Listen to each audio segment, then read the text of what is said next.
Olá, bem-vindos de volta ao quarto dia da Semana do Pequeno Empreendedor, realizado pelo Terra Empresas.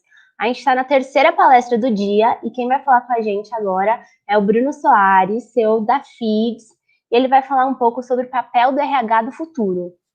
Olá, Bruno. Exatamente. Oi, Ju, boa noite para todo mundo que está nos assistindo.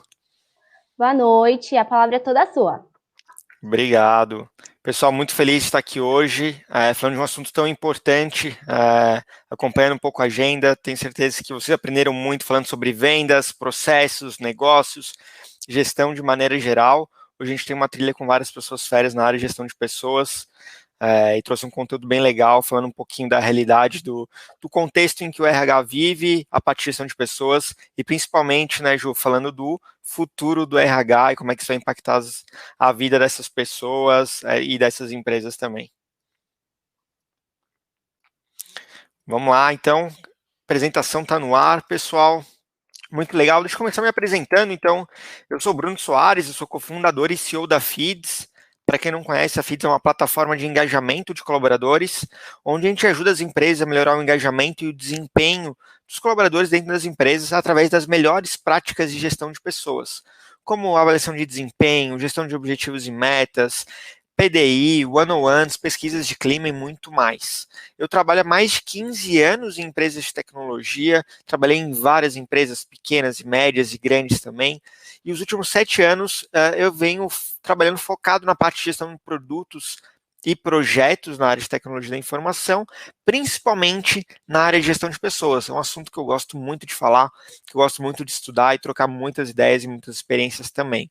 Eu sou certificado Dale Carnegie Management 3.0 e especializado em estratégias disruptivas pela Harvard Business School. Então tem bastante coisa legal para a gente falar. Hoje o nosso espaço é curto aqui, mas indico para vocês acessarem o site da FIDS, o blog da FIDS, me acompanhar no LinkedIn, nas redes sociais, tem bastante conteúdo legal para a gente passar para vocês também, e até para a gente se relacionar, quem quiser me adicionar no LinkedIn, trocar mais ideias, fica bem à vontade. Eu quero começar falando hoje, pessoal, sobre o contexto do RH desse mundo que a gente vive. Quando a gente olha para os últimos 2 ou 3 anos, basicamente tem três palavrinhas que aparecem no contexto de gestão de pessoas. É claro, quando a gente olha para um período maior, uma década, talvez duas, a gente vem falando muito sobre liderança, sobre o desafio de gestão, sobre o que é gestão, o que é liderança, como se tornar um bom líder, né? Depois tem a questão do líder servidor, do líder coach, então a gente passou durante muito tempo falando sobre isso.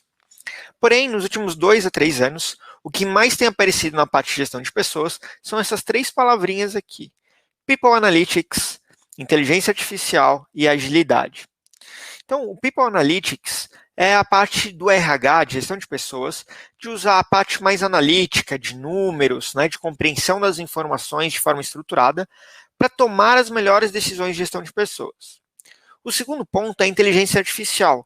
Como nós poderíamos treinar máquinas, computadores e servidores para nos ajudar a tomar boas decisões num processo de recrutamento e seleção, por exemplo, ou na parte de avaliação de desempenho, ou tomada de decisão em promover ou desligar algum colaborador, por exemplo.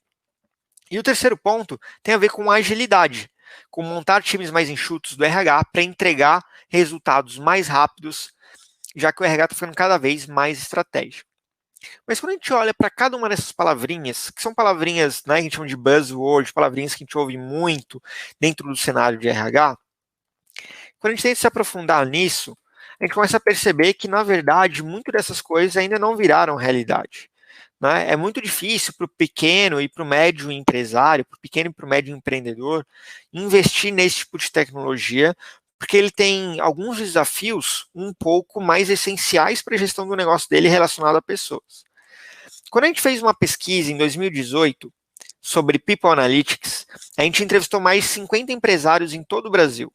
E aí a gente teve uma surpresa bem interessante.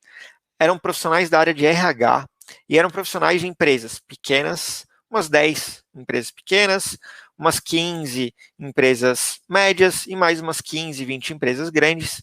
E a gente começou a entrevistar essas pessoas perguntando Conta um pouquinho para a gente qual é a tua estratégia de People Analytics, o que você conhece sobre People Analytics. E a gente descobriu que a maioria das pessoas não conhecia sobre People Analytics. Então, o que eu quero trazer aqui para vocês é que esse contexto que vem se falado nos últimos anos acabou não se concretizando em muitas das pequenas e médias empresas. É claro que a gente tem um nicho aí de 10, 20% das empresas mais estruturadas que acabam investindo nisso. Então, eu quis trazer para a gente hoje, para o nosso debate, coisas mais práticas e coisas que são a realidade do futuro do profissional de RH e das áreas de gestão de pessoas a curto prazo. Estamos falando aí até final desse ano, 2021, com certeza. Tá? Então, qual que é o papel do RH do futuro? Na minha opinião, o papel do RH do futuro é olhar para essas 4 grandes coisas. A digitalização do RH, os trabalhos híbridos, a diversidade e inclusão e a saúde mental.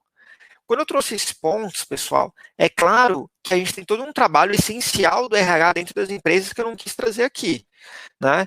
Como definir os processos de gestão de pessoas, definir os processos de liderança e de gestão, capacitação, desenvolvimento dos colaboradores, dependendo do porte da tua empresa, o profissional de RH é o mesmo que vai olhar com um pouco mais de atenção para a folha de pagamento, por exemplo, né? Resolver alguns conflitos entre pessoas, gestão de clima, avaliação de desempenho e tudo mais. O que eu estou trazendo para vocês aqui é, além desse papel essencial, o RH do futuro precisa olhar para esses 4 pontos aqui, que nós vamos entrar um a um. O primeiro ponto é a digitalização. E aí eu trouxe 3 palavrinhas mágicas aqui relacionadas à digitalização. O primeiro é o VUCA. Eu não sei se vocês conhecem essa palavra, é uma sigla em inglês que quer dizer um mundo volátil, incerto, complexo e ambíguo. E esse é o mundo que a gente vive hoje. A verdade de um mês não é a verdade do mês seguinte. As empresas estão cada vez mais instáveis, tanto positivamente quanto negativamente, ou seja, a gente vê empresas dobrando de tamanho cada trimestre, assim como a gente vê empresas desligando muitas pessoas cada trimestre. Então é um mundo muito mais volátil. A tecnologia acelerou muito os processos dentro das organizações. Principalmente depois do lançamento do smartphone, lá em 2007, com o iPhone para frente, né, se a gente olhar para trás e pensar que há 15 anos atrás, até um pouco menos, as tecnologias não eram em nuvem, eram todos computadores desktop, e hoje as pessoas têm dentro da palma, né, na palma da sua mão um celular com um poder computacional muito melhor que os computadores de 10, 15 anos atrás. Então, esse mundo volátil, incerto, nos preocupa como processo, mas nos força uma digitalização, porque só a tecnologia pode salvar a gente nessa mudança ágil de rumo que o RH, junto com as empresas, precisam fazer. O segundo ponto é que não tem como a gente dar escala para a nossa gestão, tanto na área de marketing, comercial, mas aqui se aprofundando sobre pessoas, não tem como a gente dar escala para isso sem tecnologia. E aí pode ser no sistema de ponto eletrônico, né? Em vez de fazer algo manual, digitalizar isso, o sistema gera vários relatórios em tempo real, é super importante. Não importa se a sua empresa tem 5, 10, 15, 20, 50, 200 funcionários, a digitalização do ponto, a parte de pesquisa de clima, de pesquisas de maneira geral, definição de objetivos e metas, dos planos de desenvolvimento desses colaboradores, né? A gente sabe que dá para fazer em planilha, a gente sabe que dá para fazer no papel, mas é muito mais fácil quando a gente tem concentrado essas informações numa plataforma que, além de deixar você focado, tem lembretes, automação e tudo mais. E o terceiro ponto, pessoal, mas não menos importante, é a questão dos dados, que é, a partir do momento que nós temos todas essas informações, eu sei que estou num mundo volátil, ambíguo, complexo, né? Eu estou sabendo disso nesse contexto, usando tecnologia para me municiar das melhores ferramentas e dos melhores conceitos de gestão de pessoas. Eu consigo, com tudo isso, coletar esses dados e gerar informações para eu tomar as melhores decisões de gestão de pessoas. Por que eu gosto de falar que pessoas são tão importantes? Independente do tamanho do seu negócio, muito provavelmente a maior despesa da tua empresa, da tua organização, são com pessoas. Se a tua empresa é varejo, e tu quer expandir os seus negócios, você vai precisar contratar mais pessoas. Se a tua empresa é uma empresa de tecnologia, é uma empresa onde o capital intelectual é muito alto. Então você precisa de menos pessoas que um grande varejo, por exemplo, mas você precisa de pessoas com capital intelectual muito alto, onde o processo de recrutamento e seleção é dolorido, muitas vezes, e reter esses colaboradores é muito difícil. Assim como agências de comunicação e o mercado financeiro. Então, quando a gente entende esse contexto que a gente vive, a gente consegue usar a tecnologia para nos alavancar. A gente coleta todos esses dados e gera informações em tempo real para tomada de gestão, fica muito mais fácil. Então, por exemplo, se você tem um negócio com 2 ou 3 lojas, por exemplo, ou as pessoas estão em casa hoje, você sabe me dizer quem é a pessoa que está com o maior problema de gestão? Quem é a pessoa que está com o humor mais afetado? Quem é a pessoa da tua empresa que tem mais dificuldade em trabalhar em casa? Quais são os 3 principais pontos de melhoria da sua empresa que ajudaria a melhorar a qualidade de vida dos seus colaboradores? Como é que está o desempenho de cada um dos seus colaboradores? Então, tudo isso, o conjunto de tecnologia e dados pode gerar essas informações de forma não dolorosa, sem ter que passar muitas horas em frente em planilhas, fazendo pesquisas pontuais, pesquisas 1 a 1 e muito mais. Então, o conjunto disso é imprescindível para o profissional de RH do futuro. O segundo ponto são os trabalhos híbridos. Com essa questão da pandemia, isso acelerou diversas tomadas de decisões nas empresas. Hoje a gente tem visto basicamente 3 grandes possíveis modelos de trabalho quando a gente fala de relação de gestão e de escritório. Então, por exemplo, muitas das empresas, principalmente no Brasil, trabalhavam no modelo escritório completo. Então, todos os colaboradores precisavam ir ao escritório todos os dias da semana, né? Com a pandemia, nos primeiros meses, muitas pessoas, muitas empresas que puderam migrar foram para um trabalho completamente remoto, né? Por uma questão de segurança, de saúde e tudo mais. E agora a gente tem visto um modelo de híbrido e um modelo que a gente tem chamado de híbrido flex ou flex office, que é um modelo híbrido onde as empresas obrigaram que as pessoas fossem 2 a 3 vezes por semana para o escritório. Então, as outras 2 ou 3 vezes a pessoa pode trabalhar de qualquer lugar, pode ser da sua casa, né, da casa dos pais, numa outra cidade, tudo mais, desde que ela vá para o escritório. Ou outras, como a própria FIDS está fazendo, pegar o escritório. Olha que ideia bacana. Isso não foi uma ideia nossa, mas a gente fez um benchmark com outras empresas. Pegar o escritório e transformar o escritório da própria empresa num coworking, né? Então, os colaboradores que querem ou precisam ir ao escritório, eles podem agendar um horário, né, e ir para o escritório, porque tem um limite de colaboradores, tem algumas regras de segurança, de saúde e tudo mais. Então, uma das coisas, né, que o RH do futuro vai precisar ver com muito carinho é como é que o meu modelo de trabalho funciona dentro do meu modelo de negócio da minha empresa. Se você é um varejo, as pessoas da linha de frente do varejo precisam continuar indo para a loja, certo? Mas o pessoal que está no escritório precisa fazer um deslocamento. Então, por exemplo, um dos nossos clientes tem 200 pessoas em loja e 50 pessoas em back office. Essas 50 pessoas em back office precisam continuar indo para o escritório, né? Elas não podem trabalhar completamente remotos ou num modelo híbrido. E quando a gente toma essa decisão, isso tem um impacto principalmente, pessoal, em dois grandes pontos. O primeiro é o ponto de gestão. Como é que eu gerencio pessoas que às vezes estão no escritório? Como é que eu gerencio pessoas que estão sempre mudando? Um dia estão no escritório, outro dia estão em casa, ou estão sempre em casa. Então, esse é um ponto muito, muito crítico de definir qual é o modelo de trabalho da sua empresa e elaborar um modelo de gestão baseado nesse modelo de trabalho. O segundo ponto é a comunicação. Se eu estou sempre todo mundo no escritório, como era até fevereiro, por exemplo, era muito fácil nós entrarmos numa sala, principalmente para as pequenas e médias empresas, né, pedir 1 minuto de atenção e dar um recado, por exemplo. Se eu tenho um time híbrido, eu preciso elaborar uma estratégia, uma tática para eu poder distribuir e disseminar essa comunicação dentro da organização. Então, aquela questão dos post-its, de fazer um trabalho offline legal, acaba não funcionando. Então, eu preciso montar uma estrutura de comunicação para a empresa, né, dos líderes, para os seus colaboradores, um canal de comunicação formal, né? Então, de novo, a tecnologia vai entrar muito forte nisso, como uma ferramenta de chat, de videoconferência, e até um quadro, por exemplo, virtual de comunicados, né, onde a gente pode ter histórico, ver quem leu, quem não leu. Então, criar rotinas, regras e processos para a gente definir muito, muito claramente o nosso momento de gestão, nosso ponto crucial de gestão nessa questão dos trabalhos híbridos e na parte de comunicação também. Tá? Então, esses são os 2 primeiros pontos, a digitalização e os trabalhos híbridos.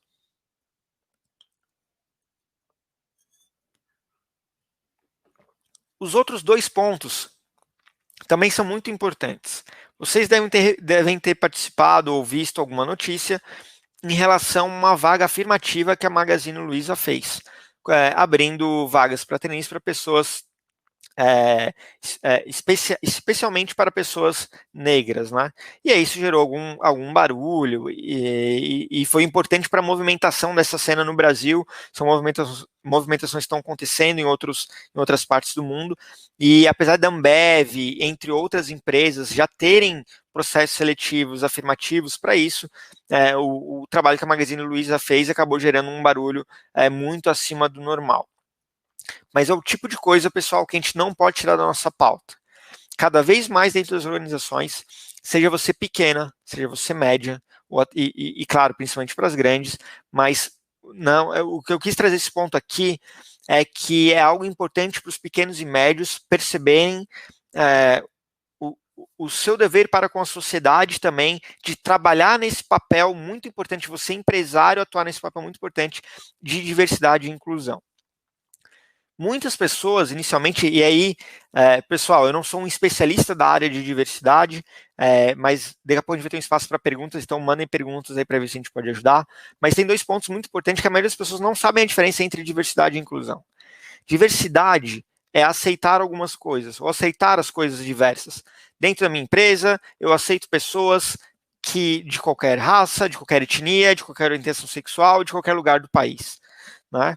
Inclusão é olhar para o meu time e falar, no meu time de marketing, por exemplo, eu só tenho homens brancos, cis, trabalhando. O que eu vou fazer para gerar uma maior diversidade dentro desse meu time? E aí sim, eu inicio um trabalho de inclusão para mudar isso. E a inclusão, pessoal, pode começar nesse exemplo que eu dei, trazendo mulheres para o time de marketing. Tá? E aqui eu estou fazendo um cenário completamente hipotético, né? Então, misturar homens e mulheres no mesmo time, misturar pessoas de regionalidade, será que não tem todo mundo da mesma cidade, que nasceu na mesma cidade, todo mundo muito retinho, então, né, pessoas com experiências de vida diferente, fazer um mix de idade, de experiências, né? Eu trouxe aqui etnia, orientação sexual e regionalidade, mas tem muito mais coisas de diversidade que é importante trazer. Então, o RH do futuro precisa estar atento e digo que o RH do futuro começa hoje, né? Começa amanhã, então não estou falando para coisas para daqui 5 anos, 10 anos, estou falando do RH do futuro para agora, para esse ano e para o ano que vem já. Olhar com muito carinho, estudar esses pontos de diversidade e inclusão e começar a fazer rotinas para a sua organização para a inclusão. Tá? E aí, claro, você tem que entender como é que eu começo um processo desse. O primeiro processo, pessoal, para começar, o primeiro passo para poder começar esse processo de inclusão é fazer uma leitura da tua realidade.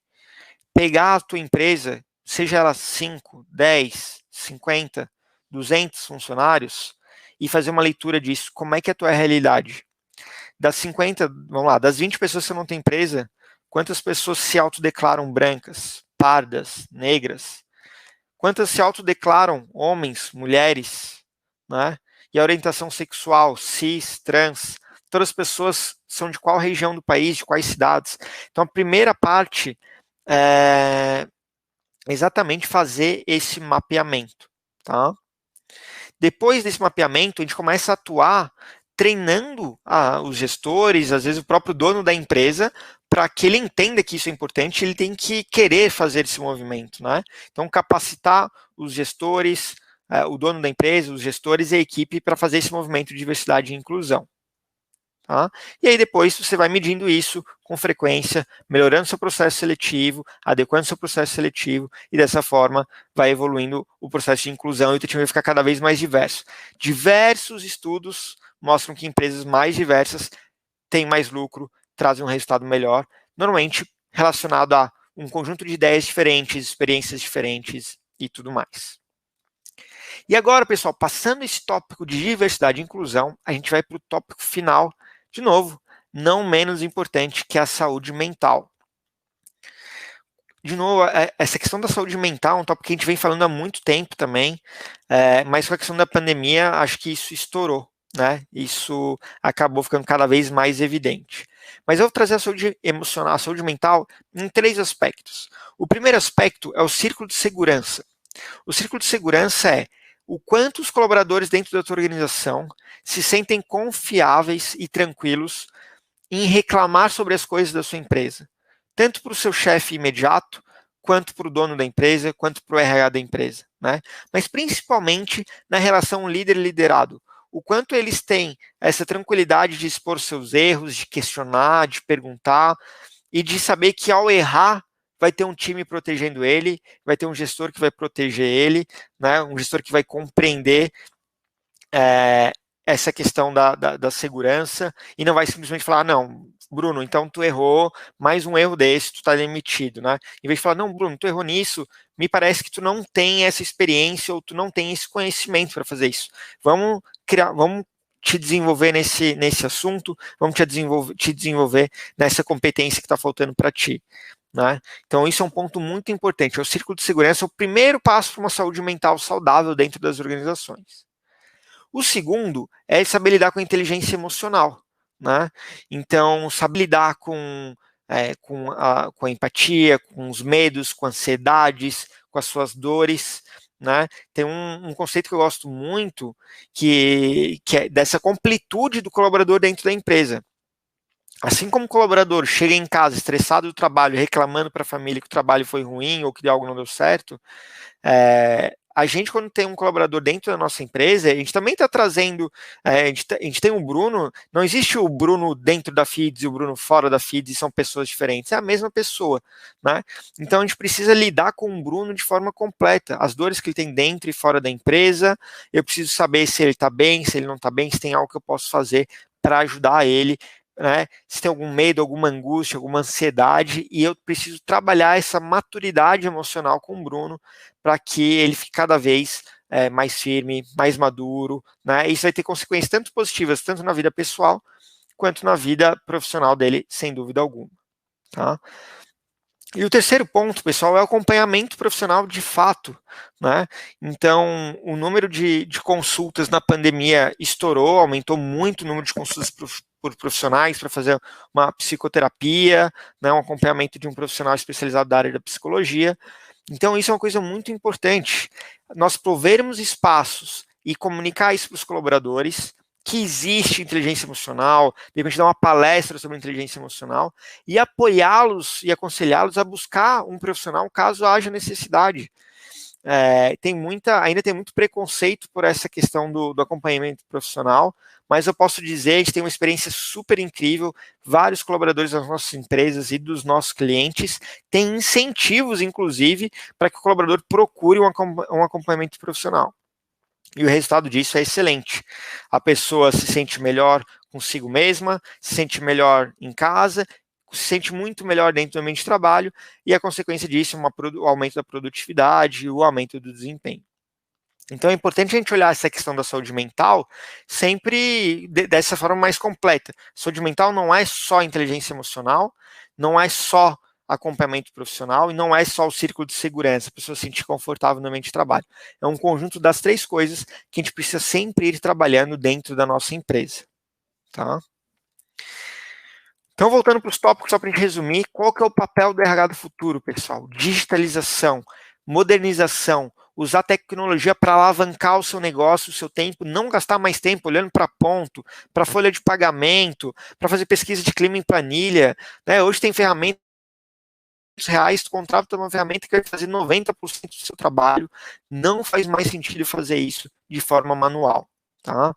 Segundo ponto, trabalhos híbridos. E aí, como é que vai ser a tua empresa daqui para frente? Como é que está alinhado com a estratégia da sua empresa? E dependendo se for um trabalho ou escritório, ou remoto, ou híbrido, como é que o RH, como é que você, RH dessa empresa, vai se organizar e vai fazer a gestão dos gestores e da comunicação? Terceiro ponto, diversidade e inclusão, né? Falar de diversidade é importante, vamos começar a botar isso na prática, vamos ter ações de inclusão dentro das nossas organizações. E por último, a saúde mental, que é olhar para o círculo de segurança, olhar para a inteligência emocional, comunicar, ensinar, pessoal, as pessoas não foram educadas sobre a inteligência emocional, né? E se precisar, dar um apoio, então, profissional, incentivar a busca de um profissional, de um psicoterapeuta, para ajudá-los tanto na vida pessoal quanto na vida profissional. Tá? E aí, para a gente finalizar, uma frase que a gente gosta muito dentro da Feeds, que é 100% dos clientes são pessoas, 100% dos colaboradores também são pessoas. Se você não entende de pessoas, você não entende de negócios. Então, aqui está o meu nome, o meu contato. Quem tiver dúvida, mais perguntas, fique à vontade aí também. E me procure no LinkedIn, eu uso muito o LinkedIn também, entre outras redes sociais. Quem quiser trocar uma ideia mais privada, fique à vontade também. Muito legal, Bruno. Obrigada por compartilhar essas informações com a gente. Renderam algumas perguntas que eu vou ler aqui para você, tá bom? Claro, manda bala. O Pedro, ele quer saber o que fazer para ter um processo de seleção totalmente online. Ele tem uma loja de eletrônicos e hoje só recebe currículos por e-mail. Legal, Pedro. A melhor forma de fazer isso é contratar uma solução de recrutamento e seleção que faça isso de forma toda online, ou seja, tu pode divulgar a tua vaga online, a pessoa que gostou dessa vaga, por exemplo, para trabalhar na sua loja, ela já vai se cadastrar por esse sistema, o sistema já faz uma pré-triagem, então você pode definir algumas regras ali, inclusive até alguns desafios, então, por exemplo, tua loja de eletrônicos pode fazer uma provinha ali técnica, né, eu quero alguém que entenda, sabe a diferença de um iPhone e de um Android, né, que conheça o que é Xiaomi, o que é Samsung, o que é LG, e o sistema já consegue fazer a triagem, basicamente chegando no final desse funil, como a gente chama de recrutamento e seleção, com 3 ou 5 pessoas mais ou menos pré-aprovadas. E aí a gente tem algumas empresas que fazem isso, eu vou citar algumas aqui, como a Gup, a Kinobi, a Enlist e a Abler. Tá? Então são algumas empresas que eu conheço, que eu me relaciono de alguma forma, que tem, Pedro, uma ferramenta específica para isso. Como eu falei, são ferramentas que você vai gastar uma mensalidade para ter acesso, mas ele vai resolver muito do teu tempo, Pedro. E você, como dono de um negócio, aí o teu tempo é muito valioso. Então vale mais a pena contratar uma ferramenta dessas, vai te custar 200, 300 reais por mês, mas vai te liberar muito espaço aí, vai ser muito assertivo para o teu processo de recrutamento e seleção. Legal, Bruno. A próxima pergunta é do Ricardo. Ele está falando que ele investiu para automatizar os processos de seleção, só que agora ele está com um volume enorme de currículos e uma equipe perdida em meio a tantas informações. Como ele pode preparar a equipe melhor? Excelente pergunta, Ricardo. E eu vou complementar com a do Pedro. Vamos lá, recrutamento e seleção não é a minha especialidade, mas eu tenho alguns insights legais. Lembra quando a gente fala de processos de seleção? O processo de seleção, na verdade, ele tem dois momentos. A gente tem um processo de recrutamento e o processo de seleção. Quando você me fala que automatizou o processo de seleção, eu precisaria entender um pouquinho mais. Pelo teu segundo texto, que é um volume enorme de currículos, me parece que você automatizou o processo de recrutamento. O que é isso? As pessoas começaram a encontrar a tua empresa e elas têm um processo digital para um formulário ou algo do gênero, para elas levantarem a mão mostrando interesse para trabalhar na sua empresa. O próximo ponto é automatizar o processo de seleção de fato, como eu comentei sobre a pergunta do Pedro. Depois que a pessoa levantou a mão falando que quer trabalhar, ela pode passar por um conjunto de processos. Por exemplo, uma entrevista com alguém júnior da tua empresa, para a pessoa ver se tem fit, se combina com a cultura da tua empresa. Depois, uma entrevista com alguém um pouco mais sênior, passar por algum desafio técnico. Então, tudo isso são etapas do processo, daí sim, de seleção, que uma ferramenta dessas, como eu falei, a Gup, a Kinobi, a Abler e a Enlist, podem te ajudar a resolver.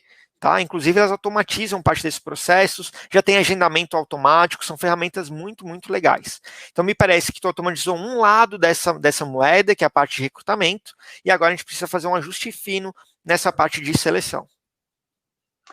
Legal. A próxima pergunta é do Paulo. Ele está falando que não consegue fazer os funcionários entenderem como é importante seguir à risca todas as etapas dos processos. Como usar o RH para resolver isso? Deixa eu ler de novo. Não consigo fazer meus funcionários entenderem como é importante seguir a risca todas as etapas dos processos. Como usar o meu RH para resolver isso? Eu não sei, Paulo, ficou muito aberto, eu não sei que tipo de processo que você está comentando. Se for processo de recrutamento e seleção, é muito importante ter um checklist e garantir que todo mundo passe ali, né? A questão para mim, toda vez que a gente tem alguém dentro da nossa empresa, independente do cargo, independente do processo, e ele não está cumprindo uma etapa daquele processo, normalmente isso acontece porque ele não entendeu o valor que aquela etapa tem para aquele processo. Então, o ponto que eu trago aqui para reflexão é: todo mundo foi educado o porquê desses processos, o porquê dessas etapas, ou simplesmente veio, como a gente diz, top-down, né? Você levantou falando, pessoal, é isso aqui que vocês têm que cumprir e espero que vocês façam todas as atividades, quem não fizer vai tomar uma advertência, né? Então, eu acho que o primeiro passo, Paulo, seria voltar um passo atrás e começar a explicar o porquê dos processos, qual que é o valor do processo, qual que é o valor de cada etapa, tirar dúvidas, ver se realmente todas as etapas fazem sentido, né? De repente tem um monte de gente com respostas plausíveis de que algumas etapas do processo não faz sentido e a gente pode até encurtar um processo, tornando ele menos burocrático. Legal. A próxima pergunta é do Malaquias. Ele fala: uma plataforma de gestão de pessoas pode ajudar a melhorar o clima da empresa? De que maneira?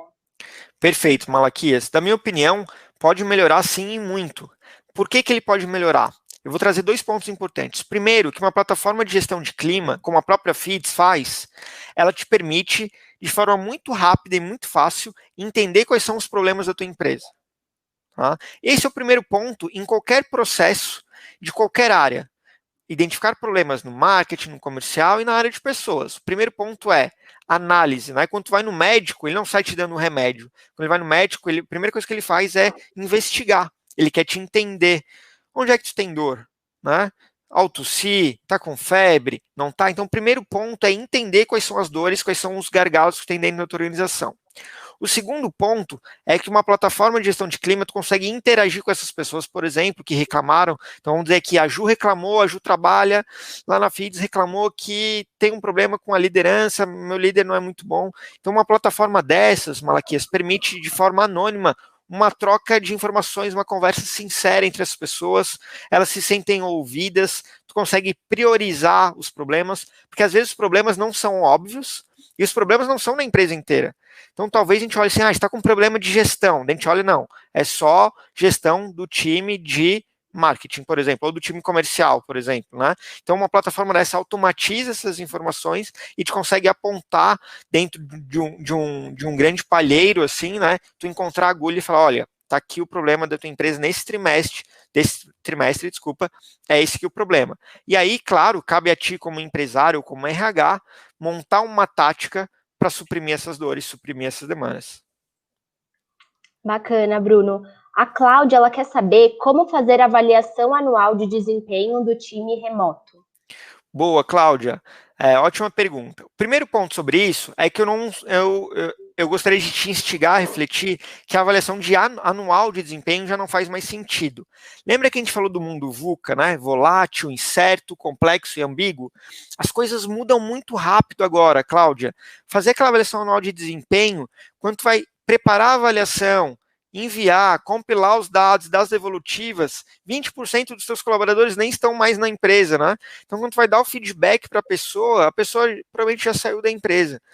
Então, a gente sugere, como primeiro ponto, encurtar esse ciclo. Se hoje vocês costumam rodar anual, eu aconselharia a rodar uma vez por semestre, pelo menos. Se você já roda uma vez por semestre, aconselharia a rodar uma vez por trimestre. Menos que isso, não precisa. Normalmente, 90 dias é um ciclo onde a pessoa consegue entender uma competência, uma habilidade que ela precisa desenvolver e começar a se desenvolver sobre aquela habilidade ou aquela competência. Esse é o primeiro ponto. O segundo ponto é que você não vai conseguir fugir de contratar uma ferramenta tecnológica em nuvem para rodar uma avaliação de desempenho remota, né? Porque isso vai automatizar o disparo das avaliações, conseguir acompanhar em tempo real quem avaliou, quem não avaliou, as notas dos avaliados e tudo mais.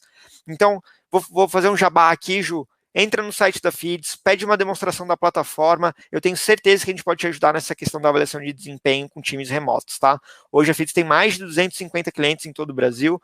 A gente rodou mais de 1.000 avaliações de desempenho só esse ano, entre testes, exemplos e muito mais. Então a gente tem bastante conhecimento sobre o assunto. Muito bom, Bruno. A Eliana, ela quer saber qual o papel do RH para ajudar os colaboradores a separarem o trabalho do pessoal neste período que trabalham em casa. Boa, Eliana. De novo, acho que as perguntas aqui estão muito, muito boas. O primeiro papel do RH nesse ponto é identificar se isso está acontecendo de fato, ver se não é um caso isolado, né? Se não é um caso isolado de uma pessoa ou se não é um caso isolado de uma área. De repente, de novo, a gente olha para todo mundo e fala, o pessoal de relacionamento com o cliente está trabalhando muito. Então, o primeiro passo para mim, em qualquer estratégia, claro que a gente está falando de RH, é investigativo. Rodar uma pesquisa com todos os seus colaboradores, tanto quali quanto quanti, identificar. Né? Se tu está trabalhando a mais, como é que tu está se sentindo? Se pudesse reduzir, como é que é o teu ambiente de trabalho dentro de casa? Tu tem um ambiente separado? Vocês tentem entender com profundidade quais são os problemas. O segundo passo é, de novo, entender se isso é geral, é uma exceção. Se for exceção, trata caso a caso, né? Então, a Ju lá, olhei o relatório da Ju, e a Ju está falando, tá muito complicado, eu tenho trabalhado muito, as demandas aumentaram, então eu vou lá e vou combinar com a Ju uma coisa específica, eu e a Ju. Ju, olha, a gente estudou sobre isso, a minha sugestão é que às 18h30 tu desligue o computador, tire da tomada e não entre mais no cômodo onde está o seu computador, né? Um exemplo. Ou se dependendo da plataforma que a Ju usa para trabalhar, a Ju usa o Pipedrive, né, que é um CRM, falou, às 18h30 eu vou tirar o teu login do Pipedrive, você não vai mais conseguir trabalhar. Então tem soluções, desde ajudar de maneira mais suave até ser um pouco mais rigoroso e falar, não, então olha, a partir das 19 horas a gente vai cortar o teu acesso ao e-mail e tu não vai conseguir acessar mais nada, por exemplo. Tá? Mas o primeiro passo é essa anamnese, assim, identificar, para não tentar generalizar demais. Perfeito. Vamos para a última pergunta da Simone. Gostaria de algumas dicas para melhorar o jeito que eu dou feedback para os meus funcionários. Excelente. Espera aí. Desculpa. Simone, muito obrigado pela sua pergunta. Eu adoro falar sobre feedback. Eu gosto de falar que é o seguinte, existem dois tipos de feedback. Existe o feedback positivo e o feedback de desenvolvimento. Tá? E para os dois, o feedback precisa ser super estruturado. O feedback ele sempre precisa ser estruturado. Ele não pode ser simplesmente pela emoção. Né? Inclusive tem o timing correto de dar feedback, que é quando tu não está mais sendo influenciado por aquela emoção, ou seja, ele não é na hora que aquilo aconteceu, mesmo que seja positivo quanto negativo, e nem muito tarde para que a pessoa não tenha esquecido daquilo que aconteceu. Então, essa questão do timing é uma dica super importante.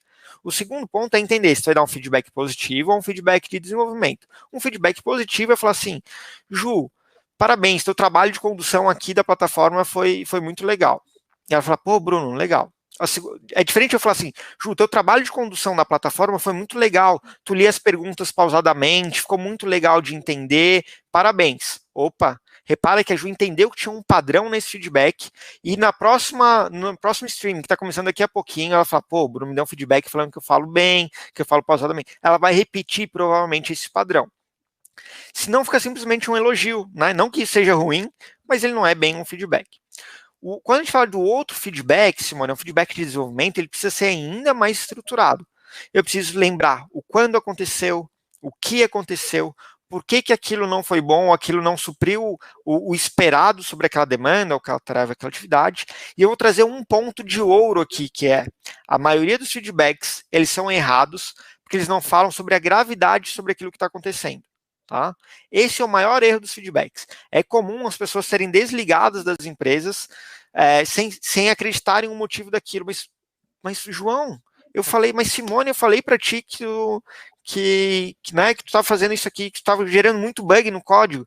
Não, mas Bruno, tudo bem, eu entendi, mas eu não achei que isso era tão grave. Né? É muito comum ouvir esse tipo de coisa quando a gente desliga alguém por uma deficiência de habilidade ou competência, por exemplo. E isso acontece porque a maioria das pessoas, na hora que ela vai dar o feedback, ela tem medo de dar um feedback e ela tem medo de expor a gravidade daquilo. Então, quando eu falo assim, João, está acontecendo muitos bugs dentro da plataforma, cara. Se isso continuar assim, eu não sei se tu vai conseguir continuar trabalhando nesse time que tu está trabalhando. Além disso, eu vou te ajudar a corrigir esses bugs que nós estamos em abertos, e a gente vai fazer um treinamento de qualidade de software. Reparem que não quer dizer que eu preciso ser grosso, né? Então, mas eu preciso ser transparente e mostrar a gravidade. E um ponto que eu tinha esquecido, eu falei do ponto de ouro da gravidade, tem o segundo ponto que é, eu vou ajudar essa pessoa a se desenvolver, né? Não é tipo assim, João, se vira aí, melhora esse código, senão em 3 meses eu vou te demitir. Não é essa a pegada. Mas mostrar a gravidade e falar, Pedro, João, eu entendi que tu está com algumas dificuldades aqui nesse tipo de código e eu pensei em tu ler esse livro ou contratar um curso de qualidade de código, vamos fazer assim, né? Ou, né, falando de varejo, eu vi que tem várias pessoas de varejo aqui, sempre que entra um cliente do tipo X, tu gagueja muito. vamos fazer um roleplay, eu vou simular, né? Aproveitar que a loja está vazia, eu vou simular que eu sou um cliente entrando. Então, treinar as pessoas naquilo que elas não estão fazendo bem é uma boa maneira. Simone, no blog da Feeds, feeds.com.br/blog, a gente tem vários assuntos, exemplos de feedback, modelos de feedback. Então, acesse lá o nosso blog, tem bastante conteúdo legal. Perfeito, Bruno. Infelizmente, nosso tempo é curto. A gente chegou ao fim. Agradeço muito a sua participação e o seu conteúdo e deixo os minutos finais para suas considerações. Excelente, fiquei muito feliz. Espero que tenha sido útil para todo mundo. De novo, pessoal, acessem o nosso site, me encontrem no LinkedIn. No nosso blog, a gente tem acho que mais de 100 artigos sobre isso, sobre esses assuntos que a gente falou aqui. Então, tem muito conteúdo legal. Quem quiser tirar outras dúvidas que não pôde expor aqui, porque a gente sabe que o nosso tempo é curto, é só entrar no meu LinkedIn, me adiciona, manda pergunta por lá que a gente continua a conversa. E bora Perfeito. quebrar tudo aí, que estou muito feliz para terminar o ano. Pessoas são tudo, né, na nossa organização, então vamos com tudo. Muito obrigada, Bruno. Valeu, pessoal. Obrigado, Juliana. Tchau, tchau. Tchau. Gente, fiquem aí que ainda tem muito conteúdo. Tem a nossa última apresentação do dia, então não sai que já já ela vai começar. Até logo.